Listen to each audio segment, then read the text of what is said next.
بسم الله الرحمن الرحیم. تاسو ته ښکاري چې نن د سوات د سیلاب شپږمه ورځ ده او متاثره علاقې تر دې ساعته پورې دغه شانتې د هغې هغه ملبه خاوره اګن چې کوم دی نو د دې ساعته پورې لا پروت دی. خلک چې کوم دی نو د نږدو علاقو نه په خپل مدد سره چې کوم دی نو راغلي دي او د نورو خلکو سره کم متاثره کورونه چې کوم دي نو په هغې کې لګیا دي خدمتونه کوي. د حکومت د سیره داسې څه خاص کار او خاص اهم مهم چې کوم دی نو لا نه دی شروع شوی، خو دغه ټول خلک چې کوم دی نو په خپلو کورونو کې څه خلک یوازې لګیا دي دلته کې کارونه کوي، ملبې چې کومې دي هغه راوباسي. د دې کورونو دننه حالات که تاسو ولیدل نو ډېر زیات خراب دي. په کورونو په دننه کې چې کوم دی نو کمرې مکمل تباه او په هغې کې چې سامانونه دي هغه تباه، تر کورونو د چت چته پورې چې کوم دی نو اوبه رسېدلي دي او ملبې چې کوم دی نو په هغې کې جمع شوي دي. نو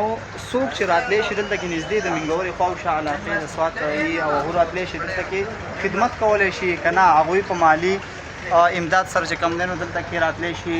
او جاني راتلی شي، نور څومره خدمت کولی شي د دې خلکو سره. دوی هم د دغې خلکو په انتظار باندې دي ځکه چې په خپله لګیا دي، شپږمه ورځ ده او کورونه لا د دې ملبو نه تاسو ته ښکاري چې هغه ډک دي، خالي شوي نه دي، خو لګیا دي خپل همت چې کوم دی نو الله ورله طاقت او حوصله ورکړې ده. نور چې څومره د دوی سره چې کوم دی خلک د نږدو علاقو نه راغلي دي امداد کوي هغه هم لګیا دي، خو اوس هم لا کورونه چې کوم دی نو صفا شوي نه دي. نو ټولو ته درخواست دی څومره چې نږدې دلته کې کومه متاثره شوي علاقې نه دي، خلک کورونه روغ دي، هغوی ته چې کوم دی درخواست دی چې راشي د دوی سره چې کوم دی نو جاني امداد وکړي، د دوی سره چې کوم دی په صفایي کې حصه والي، که څوک چې کوم دی نو مالي کولی شي یا که څوک لرې زموږ غړونه دي دلته کې چې کوم دی نو که په زموږ خیبر پښتونخوا کې دي یا په پوره پاکستان کې دي یا بهر دي، هغوی چې کوم دی امداد کول غواړي په مالي د واسطه باندې، نو نمبر به ستاسو سره چې کوم دی نو د زی پیسه شیر شي او ستاسو امانت په زموږ سره چې کوم دی نو بالکل محفوظ وي د دې خلکو دپاره، ځکه چې د دې خلکو مکمل تر فرنیچر د کچن د لوښي هر سامان چې کوم دی نو هغه تباه شوی دی، فریجونه هر سره چې کوم دی نو تباه دي. لا فی الحال چې کوم دی نو دوی د اوبو د څښلو انتظام هم نشته. نو ستاسو کم امانت چې زموږ سره وي هغه به موږ ورو د دې خلکو ته د اوبو په شکل کې را رسېدی شي یا چې کوم دی نو د خوراک په شکل کې را رسېدی شي یا نور چا د مالي داسې امداد ضرورت وي څنګه کیدی شو هغه به موږ خپل کوشش کوو. تاسو ټول چې کوم دی نو په خپلو دعاګانو باندې چې کوم دی نو د دوی سره چې کوم دی نو حصه واخلئ، په خپل مالي حیثیت سره چې کوم دوی سره حصه والئ او که څوک راتلی شي نو راشئ، دلته ډېر ضرورت دی. خواوشا علاقې چې کوم دي لنډیکس دی، بنګلادیش دی، نور چې څومره نږدې دي دلته کې شریف آباد دی، نو دا کورونه لا اوس هم ډک دي، په دې کې ملبې چې کوم دی اوس هم پرتې دي. نو چې څوک د خپل سیډه څه قسمه امداد کولی شي هغه دې پکې پوره حصه والي. جزاک الله. راځئ چې راځئ مارګرو یا ته مخې ځه که نه په موږ ته زړه وښیه که نه لکه ملګري ته مه ځه که نه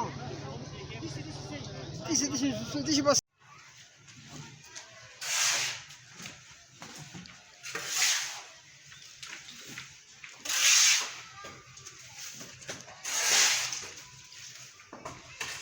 ځئ